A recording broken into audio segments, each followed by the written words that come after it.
Sean Keeler, the Denver Post, last night with an article with the Colorado president and a pending meeting with George Kliavkoff in a possible at least number, although the reports earlier this week that there would not be any announcement of a media deal. Sean, does that contradict what we saw the reports, or is this a meeting yet again to try to figure out where they might be? Hey, thanks for having me. I think where we left it is what you said there at the end. I think both things are true. I think this is a fact-finding meeting is basically how it was described to me Wednesday by Colorado Chancellor Phil DeStefano when we spoke, and they said there was one scheduled in the morning for presidents and chancellors and another in the afternoon for ADs, because he kind of admitted he's getting a little impatient and confused about where this is going as well. Obviously, we blew past the fiscal year deadline of June 30th without anything being reported. So it sounds like this is fact-finding without any announcement expected, although it would shock me if there weren't leaks coming after one, if not both of these meetings on Thursday. You know, you and I both know it's not a secret that there is at least heavy interest in what the Big 12 would like to do, but also understanding that the schools in the Pac-12, whether it's Colorado or whoever, name a team, if in fact they're interested. Is this almost to a point where it's so confusing, really, whatever we hear, God knows what it means? I guess it depends on who you hear it from.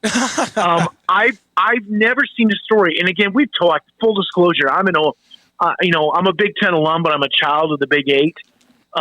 Growing up in Western Iowa, I don't have a dog in this fight, but it has been fascinating to me to watch those members of the media who may have bigger dogs in this fight than me, and certainly have bigger audiences, who have gone to bat for consistently contradicting storylines, as I'm sure you've talked about. Right. And I know Twitter has turned into this, almost political warfare between Pac-12 supporters and Big 12 supporters who see themselves as it's like an episode of Survivor. Yep. And they're fighting over like the last conch shell or something.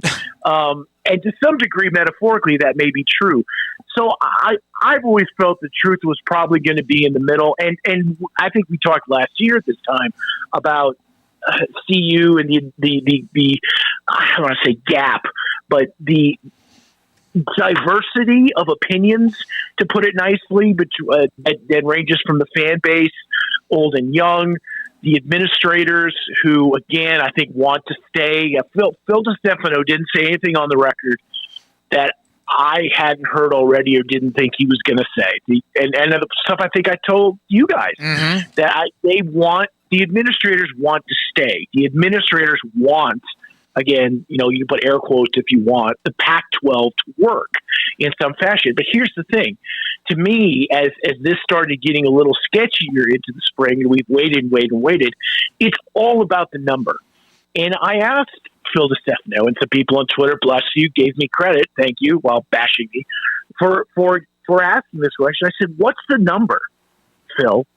You've gotten, according to reports from fiscal year 21-22, whatever, $37 million for school. Where do you want to be? It was interesting to me as he said, we want to be in a place where our average broadcast revenue per school is third. And right now, if the Big 12 has that, do they not, from 22, at least where it was, 42 to 45? Right.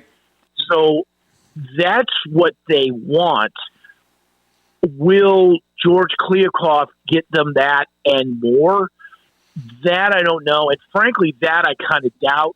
And that's where the caveats in the for nows and the parsing of language comes back into play. Because I think for Colorado, for the Buffs, it's about the number and it's about sustaining that number. But it's got to be way, way off for what's pitched to them, presumably, now, while this is going on Thursday, before they make a decision. And that's probably true of Arizona and maybe ASU, Utah as well. But certainly CU and Arizona are the ones you hear the most scuttlebutt about. Did he also perhaps say what he said in a way, and I'm not saying he wants to leave, but with what he said to you in the column you had, by the way, that was great, could that also be a preemptive, okay, it's on the table, this is what we want, but also kind of left that door open, in fact, if it's not what he gets? I think so, yeah. I think, the words right now and for now were said. And, we know journalism in legalese language. Yep. We know what the word alleged means. Alleged is there for a reason because there are lawyers and everyone is innocent until proven guilty, yada, yada, yada. I think the qualifiers were intentional. I really do think he was genuine in the sense that he wants to see. And that has been said off the record and on record by various folks to this point. I think what was newsy is they think they're finally going to see something Thursday, and then they're going to react to it, and that probably will be a discussion point Friday at those league media days, as you would expect. What if they don't see a number today? What if it's just another meeting? Because we have seen many of them, board meetings, God knows all this that's gone on. What if there's nothing, and then tomorrow there is nothing? And I'm not saying that will happen, but just the scenario. I think they're going to push harder to get a number. They're getting it not just from media, but from alums and probably from the bean counters, obviously saying, look, we've got to budget things. What are we, we're a year and a half out. What are we doing here? I think those noises are going to get louder. I think they almost have to see a number soon. And not wait until the season where this narrative just keeps. I mean, it's Charlie Brown in the cloud with George Kliavkoff. It's just, what is it? When's it done? When's it done? When's it done? Patience. Well, you get to a year out, which I think would be next summer. Then there's you're what are you doing here? I think there's a point where then they'll ask, what is this new commissioner doing his job? And if not, what has he been doing? I don't think it comes to that.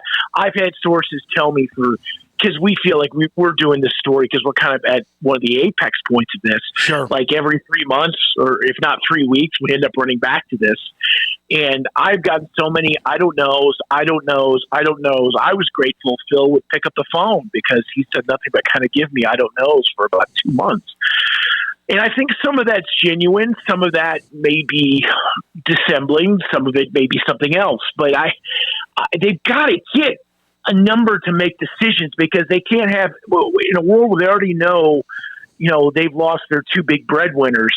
You can't leave doubt when you've got 2 to 3 more, if not 2 to 4 more, 6 more that are considering their own options. I don't think that's fair to the collective. And I think they're going to push to get that number sooner than later. You mentioned the administrators. Is that presidents? Is that ADs?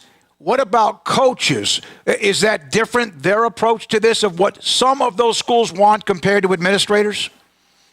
Well, I mean, just CU is a great example. Colorado, again, shorthand here at CU, is a great example because where do you think Deion Sanders would rather coach and recruit?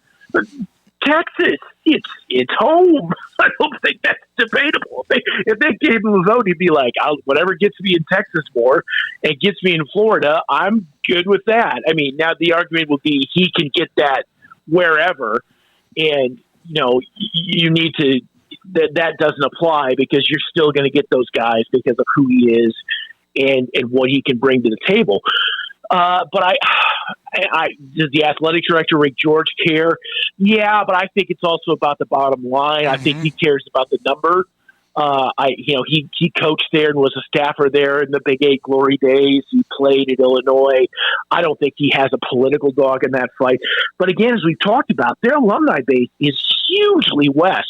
Yep. I think this has always been about fundraising and perception, and that's better for them in the Pac-12, assuming that the Pac-12 is in the ballpark and is together. And I think the elephant in the room is somebody else who isn't the four corner schools making a decision if the Big Ten or SEC or ACC, maybe, who knows, gets frisky and shakes that dichotomy up. It's got to be a strange room when half the membership, if not 3/5 of it, has probably talked to people and is looking out the door anyway. It's very, you know what? The most interesting Pac-12 network show that the Pac-12 has never done and should do, not that anyone would be able to see it, but you'd want to, wouldn't you? Yeah. Is a reality show about these administrators and what's going on behind the scenes. It would be a massive. I mean, the television ratings might get them a media deal. I mean, exactly. You might force people to put the Pac-12 network on your system if you had a reality show, or let people vote on it, or told fans we'll do it old American Idol style. And you call it, decide what league you're going to join. See, all this workshopping we do, do they listen to us? No, they just kind of do what they do. Hey, we're trying to keep, look at this. We're down talking on your show, and we're thinking of ways to keep the Pac-12 alive. Look at us. We have a guy, Sam Bradshaw. He writes for our site. We do a YouTube show, and he's brilliant with numbers. He put out a graphic today that since the Colorado left the Big 12, and they had an exit fee of like $6 or $7 million, and this is not about academics or endowment or all of whatever might come, whether that's better now or not. But overall, since Colorado left, counting the $6 or $7 million exit fee, compared to what they're getting from the Pac-12 or gotten to what the Big 12's getting or gotten, they've lost close to $70 million since they left, as far as media, money, television deals in athletics. That seems a little high to me off the top of my head, but it's in the ballpark. Yeah. Like, if you told me at least 40 to 50, I'd believe it. I mean, you're right. I'm sure he's broken that down, and I want to see his chart. I'll send it to you. I'll text it to you. Send that to me because it's in the red. I'll say this. I have no doubt it's in the red, and we've talked about it. Lord knows I've written about it plenty. Larry Scott did not sell them what he actually gave them. They went in there thinking they were getting a Porsche, and they came out with the Yugo to some degree. So, but it's a Yugo with really good academics, so they're happy about it. Okay, thank you for your time, Denver Post. At the end of today, when you go to sleep, God knows when it's going to be, you've got 4 stories to write and all this other moving parts, these other moving parts. Do you think by the end of the day, we will have a leak of whether it's 30 million, 31 million, 27 million? Do you think there'll be a number we get by the end of the day? I'm going to lean yes, but it's a soft yes that I'm not putting my money behind. Okay. But there will be a leak soon. And if it's not into Thursday's cycle, it will be Friday in Vegas when everybody's there. Thank you, man. Appreciate you really a lot, Sean. Sean Keeler, Denver Post, 365 Sports.